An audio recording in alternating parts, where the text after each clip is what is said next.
नमस्कार, मी मोनिका शर्मा आणि आपण पाहत आहात लोकसेतू मराठी न्यूज चॅनल। तर चला पाहूया आजच्या बातम्यांमध्ये काय खास आहे।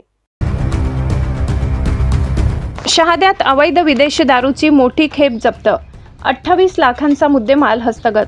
शहादा शहरात स्थानिक गुन्हे शाखेने अवैध विदेशी दारूच्या वाहतुकीवर मोठी कारवाई करत तब्बल 28,87,360 रुपये किमतीचा मुद्देमाल जप्त केलाय। या कारवाईत 217 खोके विदेशी दारू आणि एक पिकअप वाहन ताब्यात घेण्यात आले असून एका आरोपीला अटक करण्यात आली आहे। स्थानिक गुन्हे शाखेचे पोलीस निरीक्षक हेमंत पाटील यांना 24 एप्रिल 2026 रोजी गुप्त माहिती मिळाली होती की MH14 GD 7497 क्रमांकाच्या पांढऱ्या रंगाच्या पिकअप वाहनातून शहादा मार्गे गुजरात राज्यात विदेशी दारूची चोरटी वाहतूक केली जाणार आहे। या माहितीच्या आधारे पोलीस अधीक्षक श्रवण दत्त यस यांच्या मार्गदर्शनाखाली पथकाने शिरूड चौफुलीजवळ सापळा रचला।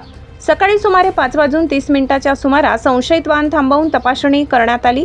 वाहन चालकाने आपले नाव देवेंद्र खुमाराम मेघवाल वय 26 राहणार पाली राजस्थान असे सांगितले। सुरुवातीला त्याने उडवाउडवीची उत्तरे दिल्याने पोलिसांनी वाहनाची झडती घेतली असता त्यामध्ये विदेशी दारूचे 217 खोके आढळून आले। या प्रकरणी आरोपी विरुद्ध शहादा पोलीस ठाण्यात महाराष्ट्र दारूबंदी कायदा कलम 65E 108 अन्वये गुन्हा दाखल करण्यात आलाय। ही कारवाई पोलीस अधीक्षक श्रवण दत्त यस, अप्पर पोलीस अधीक्षक आशित कांबळे यांच्या मार्गदर्शनाखाली स्थानिक गुन्हे शाखेचे पोलीस निरीक्षक हेमंत पाटील व त्यांच्या पथकाने यशस्वीरित्या पार पाडली।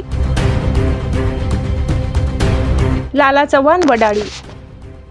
साठी एवढंच। ताज्या घडामोडी, स्थानिक बातम्या आणि महत्त्वाच्या अपडेट्स जाणून घेण्यासाठी आमच्या लोकसेतू मराठी न्यूज चॅनलला सबस्क्राइब करा। धन्यवाद।